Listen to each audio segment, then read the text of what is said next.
Every second Tuesday for 8 straight years, a courier van from Northgate Construction pulled up to the same address on a quiet industrial road outside Hamilton, Ontario, and dropped off another crate of damaged survey equipment. No phone call ahead. Explanation attached, no acknowledgement that a real person had to take that broken equipment apart, figure out what went wrong, and send it back working before Friday. Just a packing slip, a return deadline, and another pile of instruments that Northgate's internal team had already given up on. The man who received those crates every other Tuesday was Bernard Kowalski, 41 years old. Widower, father of one. He ran a small precision instrument repair shop out of a converted unit in a light industrial park on Barton Street, the kind of street that serious businesses drove past on their way somewhere else. The sign above his door said Kowalski Precision Services in letters that had faded from navy to a washed-out gray over the years, and he had never bothered repainting it because the clients who needed him already knew where he was, and the ones who didn't were usually the kind who judged a business by its sign. Bernard had worked in precision calibration for almost 2 decades. He had the kind of hands that moved slowly but never made mistakes, hands that had taken apart GPS base stations and digital theodolites and laser levels so many times that the process had become less like mechanical work and more like instinct. He could hear a misaligned encoder the way a musician hears a flat note. He could feel the drag in a worn bearing before a dial reading confirmed it. The equipment trusted him. That was the only way to describe it. What those hands could not do was make the years between 2016 and now feel like anything other than the longest endurance test of his life. His wife, Marguerite, had died of a brain aneurysm in February of that year. Here one morning, gone by afternoon, their daughter Simone had been 6 years old. She was now 14, tall for her age, quieter than she used to be, with her mother's dark eyes and her father's habit of pausing before she spoke as though she was checking her words for accuracy before releasing them. Bernard rebuilt his life the only way he knew how, methodically, honestly. One repaired instrument at a time. He woke at 5:30 every morning, packed Simone's lunch, drove her to school, opened the shop by 8, picked her up at 3:30, homework at the back desk while he finished the afternoon's work, dinner at 6, almost always something from a recipe Marguerite had written on index cards he kept in a wooden box above the stove. Lights out by 9:30, no weekends off, no vacations, no savings buffer thick enough to breathe easy. Just the work, and the child, and the quiet pride of doing both without asking anyone for help. Northgate Construction had become his steadiest contract almost by accident. A project manager named Dale had brought in a damaged total station for repair 7 years ago, after every other shop in the greater Hamilton area either quoted 3 times the reasonable rate or admitted they didn't carry the parts. Bernard fixed it in 2 days, and charged what it was actually worth. Dale told someone. That someone told someone else. Within 6 months, a standing arrangement had formed without anyone sitting down to formally create one. Northgate's broken survey gear went to Kowalski Precision Services, and Bernard fixed it and sent it back, and an invoice was settled monthly without complaint. The thing was, Bernard never met anyone from Northgate above Dale's level. The crates arrived. The repaired units left. The invoices were paid. For 8 years, that was the entire relationship. He did not know, for example, that Northgate Construction had grown from a regional contractor into one of the largest infrastructure development firms in southern Ontario. He did not know that the company had been acquired twice, restructured 3 times, and was now led by a woman named Sylvaine Beaumont, who had taken over as CEO 14 months ago after her predecessor resigned under pressure from the board. He did not know that Northgate's survey division had expanded aggressively into large-scale highway and transit corridor projects, or that the accuracy of their field data had become the backbone of hundreds of millions of dollars in government contracts. He knew none of this, because no one from Northgate had ever told him. He was a line item in a maintenance budget. That was all. Before the story continues, if you believe that people who quietly keep things working deserve to be seen, please like this video, leave a comment with where you're watching from, and subscribe to Integrity Tales for more stories about the people who hold things together when no one is looking. Bernard Kowalski had not always been a sole proprietor fixing equipment in a faded shop on Barton Street. 10 years earlier, He had been a senior calibration technician at Meridian Geomatics, a mid-sized survey and mapping firm headquartered in Burlington. He had spent 7 years there, working on everything from handheld data collectors to full robotic total station systems, developing a reputation for being the person you called when the standard diagnostic manual offered no answers. He had trained junior technicians, written internal service procedures still in use after he left, and quietly suggested improvements to Meridian's quality control process that saved the company significant warranty costs over 3 years. In 2015, Meridian was acquired by a larger firm that decided centralized repair operations in Calgary made more fiscal sense than maintaining regional technical staff. Bernard's position was eliminated in the restructuring. He was given 12 weeks of severance and a handshake from a regional director he had met once. 6 months later, Marguerite was gone. He did not collapse. He wanted to some nights, but there was a 6-year-old who needed breakfast in the morning, and so he got up and made it. He converted the unit on Barton Street, which had belonged to his father and sat empty since the old man retired, into a functional workshop. He called in every professional favor he had accumulated. He landed Dale's total station job. He built the client list one repair at a time. By the time Northgate had been sending crates for 3 years, Bernard's work had saved the company a significant amount of money that no one at Northgate had ever sat down to calculate. Their internal equipment failure rate dropped. Field calibration errors, the kind that caused project delays and contractor disputes, and, in the worst cases, expensive resurveys, became rare. The survey team's work was cleaner, more reliable, and more defensible under contract review. None of that value was ever formally attributed to the man on Barton Street. It simply existed, unexamined, the way the foundation of a building exists, essential, invisible, never considered until something cracks. The crack came in October. Northgate had won a contract to survey and map a 40-kilometer stretch of proposed transit corridor northeast of Toronto. It was the largest project in the company's history. The fieldwork began in August. By mid-October, 3 separate data validation checks had flagged inconsistencies in the elevation readings across a 12-kilometer section of the route. The inconsistencies were within a range that looked minor on paper, but would, when projected across a 40-kilometer infrastructure plan, translate into significant errors in grading calculations, drainage design, and ultimately construction cost estimates. The internal survey team checked their procedures, checked again. The field crew was solid. The protocols were correct. That left the equipment. Northgate had expanded their fleet significantly for this project. They had brought in 12 new robotic total stations, high-end units, less than 2 years old, purchased from a reputable supplier.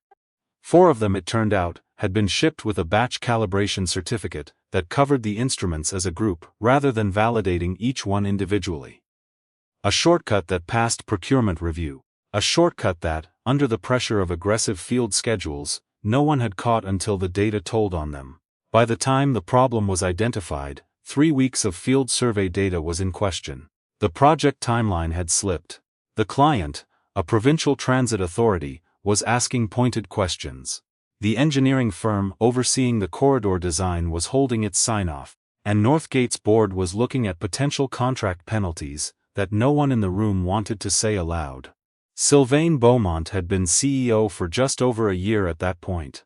She was 44, precise in her thinking, direct in her communication, and had spent her first 12 months learning where the real pressure points in the company were. She had navigated a difficult supplier dispute in the spring, restructured the estimating department over the summer, and earned the cautious confidence of a board that had been burned by her predecessor's optimism.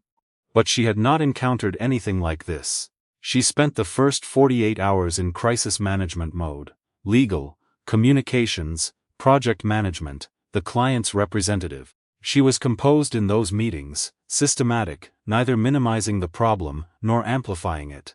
But in the private hour between 10 and 11 each night, sitting at her desk in the empty office with the city lights below the window, she understood something clearly.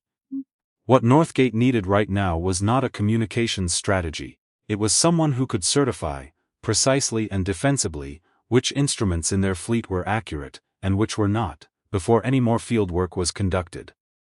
She asked the equipment manager for a full list of service vendors. The manager looked slightly uncertain, then pulled up a spreadsheet and said, "Most of our repairs go to a small independent in Hamilton. He's been handling our gear for years. Good turnaround, never a complaint."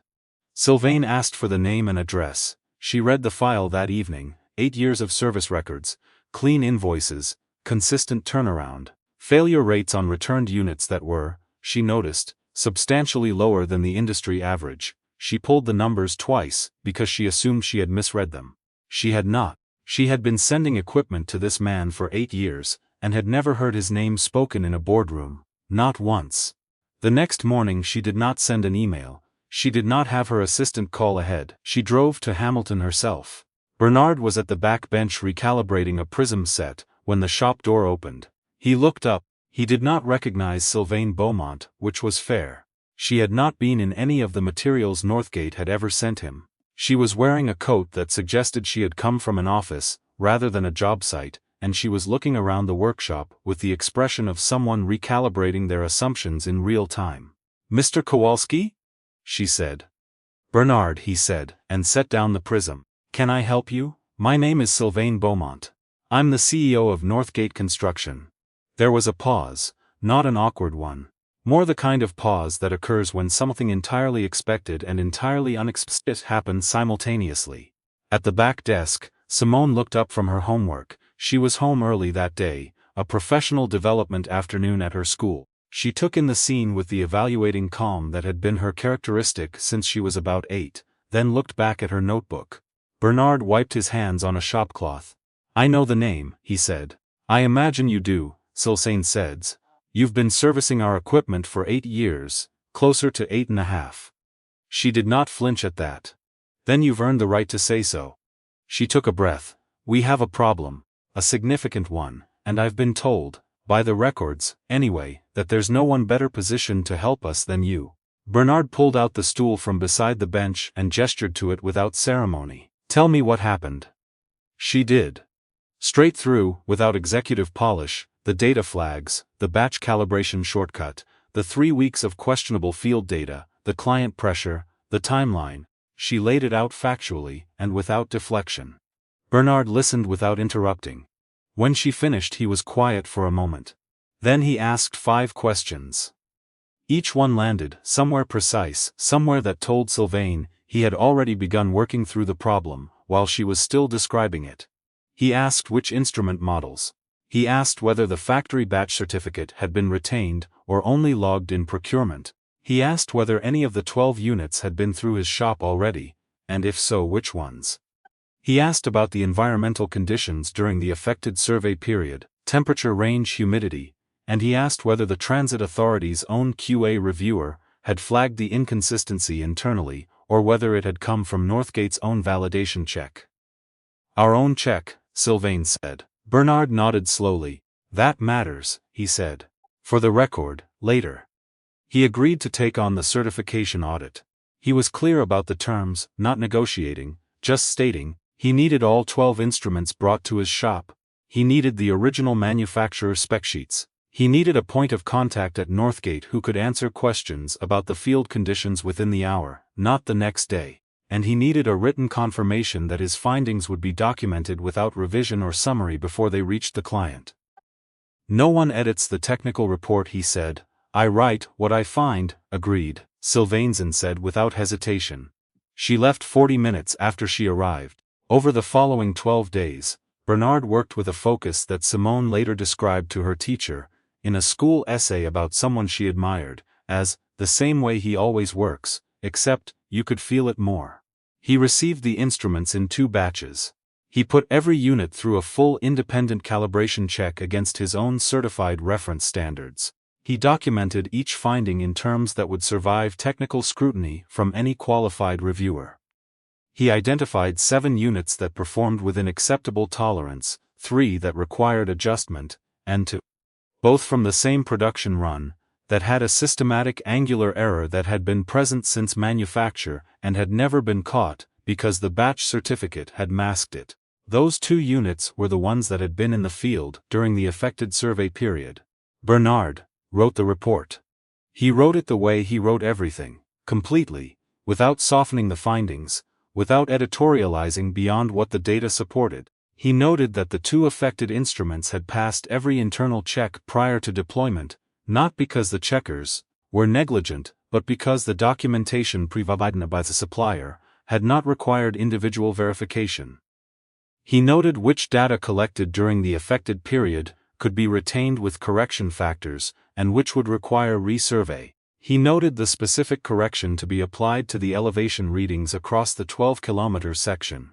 He sent the report to Sylvaine, and to the point of contact she had assigned, a senior project manager named Theo. Just Theo, who had introduced himself with the particular intensity of someone living on 2 hours of sleep and 3 cups of coffee, at 7:43, on a Thursday evening. Theo called back within 20 minutes and said, "This is exactly what we needed." "It's what was there," Bernard said. The report gave Northgate the foundation to go back to the Transit Authority with a clear account of what had happened, what the cause was, what the corrected data looked like, and what the path forward required. The client's QA team reviewed Bernard's methodology and signed off without objection. The engineering firm released its hold. The project lost 2 weeks but saved the contract. Sylvaine called personally the following Monday. "I want to thank you," she said. "Genuinely. The work was straightforward," Bernard said, which was both true and slightly modest. There was a brief silence and then Sylvaine said something unexpected. "Can I ask you something that isn't about the project?" "Sure. How long have you been running this shop alone?" He thought about it. "Effectively alone, about 8 years. I have a part-time assistant 3 mornings a week, and my daughter does the filing when she's here." Another pause. "I looked at your service records going back to when we first started using you," she said. "Do you have any sense of how much your work has saved us? Not just this situation, over the years?" Bernard was quiet for a moment. "I've never calculated it," he said. "I just fixed what you sent." "I know," Sylvaine said. "That's part of what I'm thinking about." The conversation ended there, but it did not stay ended. 3 weeks later, Sylvaine drove back to Hamilton, not to discuss a crisis. She brought coffee. 2 cups from a place near the highway off-ramp, the kind of gesture that cost nothing but communicated something about intent. She asked Bernard about the shop, about the work, about how he had ended up here from Meridian Geomatics. He was not a man who overshared, but he answered her questions honestly. In the same measured way, he answered questions about instruments, giving the accurate reading without ornamentation. At some point, Simone came in from school and went directly to the back desk without announcing herself, as was her habit, and began her homework. Sylvaine watched that for a moment, the ease of it, the small ordinary domestic efficiency of a father and daughter sharing a workspace the way some families share a kitchen. Without negotiation, out of long practice. "She does her homework here every day?" Sylvaine asked. "Until she was about 10, she did it on the floor behind the bench," Bernard said. "I put a desk in when she started high school." Sylvaine was quiet for a moment. Then she said, "I've spent most of my career optimizing for scale. I don't know that I've spent enough time thinking about what holds things together at the other end of the scale." Bernard did not respond immediately. He looked at his coffee cup. Then he said, "Big systems work because of small things that don't fail. Most of the time, nobody knows what those things are until they stop working." Sylvaine looked at him. "Is that about the equipment?" "It's about everything," Bernard said. She offered him a formal contract 3 weeks after that, not a new version of the old anonymous crate arrangement, but a real consultancy agreement. Named. Structured. With a defined scope, equipment quality oversight for Northgate's survey fleet, including periodic calibration audits, pre-deployment verification for major project instruments, and independent review of any third-party certification documents before procurement sign-off. The rate was significant. The scope was meaningful. And there was a clause Bernard had asked to include. The work would be structured to accommodate school year hours. No on-site requirements during school drop-off or pick-up windows. No extended travel without 30 days' notice. He sat with the contract for 2 evenings before he signed it. He read it more than once, not out of suspicion, but out of habit. He had learned to read documents carefully. Life had required that of him. He signed on a Thursday afternoon after Simone got home from school. She asked what he was signing. He told her. She read the first page, handed it back, and said, "Northgate, That's the crate company. That's the one, Bernard said. She considered this, with the same evaluating calm she brought to most things. Did they finally figure out what they had? Bernard looked at his daughter for a moment. She was 14, with her mother's dark eyes, and a way of arriving at the center of a thing without detour that sometimes caught him off guard even now. More or less, he said. Good, Simone said, and went back to her homework. Comment below. Do you think the people doing the quiet, essential work in your own life get enough recognition? Most of us can think of someone, and most of the time we forget to say so until it's almost too late. Tuesday mornings still started early on Barton Street. The faded sign above the door still said Kowalski Precision Services in letters Bernard still had not repainted, and probably would not. The industrial park was still the kind of place serious businesses drove past on their way somewhere else. The bench was still lit by the same fluorescent fixture his father had installed 15 years ago, but the crates that arrived now came with names on them. With notes. With a contact number Bernard could actually call if he found something unexpected inside. Northgate's survey team learned, over the following months, that Bernard's reports never softened a finding to make someone's procurement decision look better, and never amplified one to justify extra billable work. What he found was what he wrote. What he wrote was what was true. The project managers learned to read his reports as the technical ground truth before anything else, including the manufacturer's own documentation. Sylvaine visited the shop 3 more times that year. Once to review a fleet expansion proposal he had raised a flag on. Once with a new equipment manager who needed to understand what the calibration standards actually required in practice, rather than in the compliance manual. And once, on a Wednesday afternoon in March, when the snow was still gray and heavy along the roadside, without any business reason at all. She brought coffee again. She and Bernard talked for an hour about the survey industry. About the gap between what large infrastructure firms thought they understood about data quality, and what the people actually measuring the ground understood, and about what it took to hold a small business together through the kind of years that were designed to end it. Simone came home mid-conversation, glanced at Sylvaine with a recognition that suggested she had been mentioned at home in contexts Sylvaine had not been present for, and put a plate of cookies on the side table between them, without comment before going to her desk. Sylvaine looked at the cookies, then at Bernard. She knew you had company. She always knows, Bernard said. There was no dramatic reversal in this story. No public reckoning, no viral moment, no speech at an industry awards dinner. Bernard Kowalski did not become famous, he did not want to be. What he became was something simpler and more lasting. Known. By the right people, for the right reasons, in a way that was finally proportionate to what he had actually been doing for 8.5 years. He still woke at 5:30. He still packed a lunch, though Simone was at an age where she inspected the contents with a critical eye before accepting it. He still drove her to school, and picked her up, and made dinner from the index cards in Marguerite's wooden box. But on Tuesday mornings now, when the first delivery arrived, labeled, organized, accompanied by a checklist that someone had actually thought about, Bernard would start the kettle, open the crate, and begin the work. Not because he had to, because he was the right person for it, and someone had finally taken the time to understand why. Sometimes the person keeping your systems honest has been doing it from a quiet room on a street no one drives to on purpose. The question is not whether they exist. They always exist. The question is whether you will recognize them before you desperately need them to, or simply because it is the right thing to do.